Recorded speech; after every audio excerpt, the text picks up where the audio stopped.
multimedia pelintikan acara pemenangan Prabowo Gibran. Lokasi berada di Desa Kemang bersama ketua dari Tepat Garuda Nasional bersama dengan Bapak Hendra Silitonga. Selamat siang Bapak. Selamat siang. Bagaimana program-program dari Prabowo Gibran bisa diserap oleh pihak Garuda Nasional ini Pak? Yang ada di Prabowo masih bisa diserap sama Tepat Garuda Nasional. Dan saya yakinkan itu untuk kemajuan untuk daerah, terutama daerah di mana diletakkan pemilihan Tepat Garuda Nasional. Adakah visi-visi yang diterapkan ke depannya mulai dari sekarang Pak? Ada. Untuk visinya sih tujuan pertama adalah di mana daerah yang kita tuju itu bisa lebih baik dari sebelum-sebelumnya dengan adanya pemimpin yang aman, pemimpin yang mengerti, yang memang benar-benar seorang nasionalis, yang benar-benar melihat apa sih sebenarnya problem-problem dari masyarakat yang ada. Seperti apa masyarakat Indonesia itu lebih maju seperti itu. Nah, saya Gerakan dari Bapak Prabowo sendiri. Gerakan Pak Prabowo sendiri cukup baik untuk gerakannya dan tidak banyak omong-omong. Dan itu semua jelas lihat dari riwayat selama dia memimpin menjadi seorang Menteri Pertahanan Indonesia diakui 13 nomor 13 ketahanan militernya yang dunia. Siap ditawari. Pengalaman beliau sendiri, menurut penilaian Bapak, apakah itu sudah sangat mumpuni? Sudah sangat banyak. Kalau untuk bicara pengetahuan, beliau sudah mumpuni ya, sudah pengalaman dari segi pengalaman dalam melaksanakan pemerintahan, mereka juga beliau sudah mumpuni sekali. Dari segi nasional tahanan pangan atau apa, beliau juga sudah mumpuni. Walaupun ada problem-problem kecil, lapangan itu hal yang biasa. Karena itu memang nggak mungkin 100% beliau itu bisa bekerja sepenuhnya kapan didukung oleh jajarannya juga. Jadi ada hal-hal yang mungkin yang bisa beliau lakukan lebih baik lagi. Ya, di saat ini seorang jadi pemimpin di sini tidak pernah membalaskan apa yang selama ini mungkin kalau bicara mantan Kopassus Jenderal ya istilah kata Kopassus itu sebelum dia diserang dia lawan mematikan. Tapi beliau tidak seperti itu. Beliau masih menghargai dan beliau masih melihat sisi baik.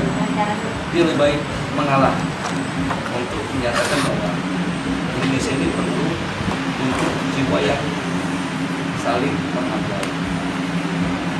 Dan apa latar belakangnya, lalu siapa-siapa saja yang ada bersama kita pada saat ini?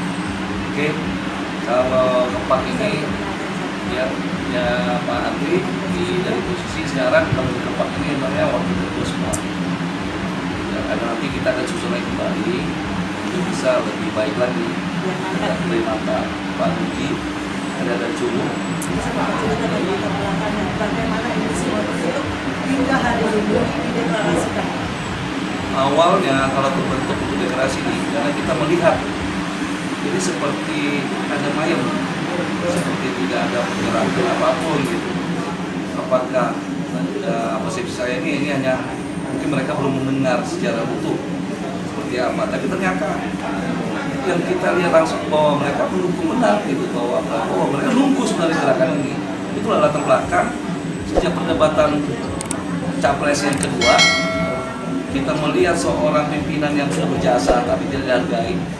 Kita sebagai warga negara yang punya tanggung jawab dan kewajiban untuk bela negara, kita harus bela yang baik.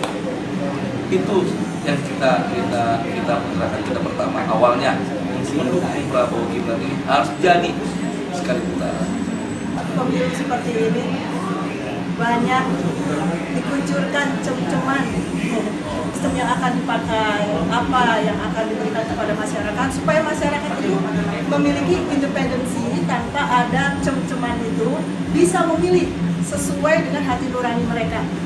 Kalau Anda memilih seorang pemimpin yang amanah dan baik, kehidupan atau wilayah Anda juga akan lebih baik ke depannya. Jadi kita lihat momentum untuk keluarga itu menyatakan ini momentum sekarang yang harus kita jalankan supaya kondisi negara ini lebih baik, tidak ada pecah belah. Jadi tidak pernah ada cengceman. Di sini bisa kita buktikan di masyarakat hadir dengan hatinya. Dan ini baru sebagian kecil, karena memang lokasi yang kita gunakan juga masih standar kecil. Dan kami yakin masyarakat setuju dengan hal itu dan mulai tergerak. Tapi dari pihak Prabowo Gibran sendiri, apakah ada pembuktiannya bahwa itu hoax? Sudah dibuktikan, sudah diomongkan waktu debat capres, tolong diberikan data. Pada saat selesai pun juga diberikan tolong diberikan sama tim sesnya. Sekarang datanya mana? Jangan katanya. Jadi Penjelasannya itu sudah terbukti. Kalau seorang pemimpin memberikan suatu pernyataan, dia sudah ada backup data yang real, bukan hanya mengambil kutipan-kutipan. Nah, selama ini saya lihat dalam debat capres itu dia memberikan serangan tapi tidak memberikan solusi. Itu persoalan pemimpin. Asal serang, asal berikan data, hanya mengutipkan sedikit-sedikit. Itulah yang mungkin beliau melihat itu. Mungkin tujuan beliau itu baik, kita harus ke positifin juga. Saya akan tandai ini bukan ancaman kalau menurut saya. Biasa kalau orang beliau itu orangnya dari asalnya dari tentara. Tentara itu nggak bisa bahasa manis. Tapi hatinya belum tentu itu. Itu yang saya lihat. Dan saya lihat sampai sekarang nggak ada yang namanya dibuka media yang namanya media atau di blog media itu walaupun dia bahasa Indonesia. Karena saya yakin dia tidak seperti itu. Kalau dia mau 2019 kemarin saya bahkan kalau dia dendam dengan satu media, mungkin 2019 itu akan berchaos. Karena itu kesempatan yang ada. Dan itu sudah dibuktikan sama beliau kan, dia nggak. Dia mengikuti semua demi bangsa, demi rakyat Indonesia tidak terpecah. Inilah salah satu bukti beliau mau jadi pembantu yang sebenarnya rival. Dan inilah saatnya memang mungkin yang seperti Gus Dur ngomong, Prabowo masih penting. Ini mimpi seorang mantan presiden yang memang ulama dan itu bisa ditampilkan dengan politik yang paling tulus lagi bahasanya. Seperti itu. Dari Pak Tatang sendiri, perwakilan dari masyarakat ada yang mau disampaikan Pak mengenai acara hari ini dan kedepannya bagaimana harapannya terhadap pasangan calon nomor 2 ini? Harapan ini bukan harapan, ini kepastian Prabowo Gibran pasti jadi presiden. Dan begitupun kita di Garda Nasional ini tentunya punya arah. Prabowo dari 2014 sampai hari ini konsisten dan kita pun konsisten. Memang kita bukan bagian daripada katakan pengurus partai Gerindra dan itu kita bukan.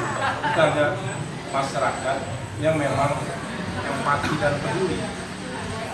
Dari 14-19 sampai hari ini mungkin inilah waktunya dan harapan bagaimana besok beliau akan jadi orang nomor 1. Pasti tadi bisa saya sampaikan di sepatah kata tadi bahwa kita memang perlu ada jembatan, ada wadah karena memang masyarakat itu bingung.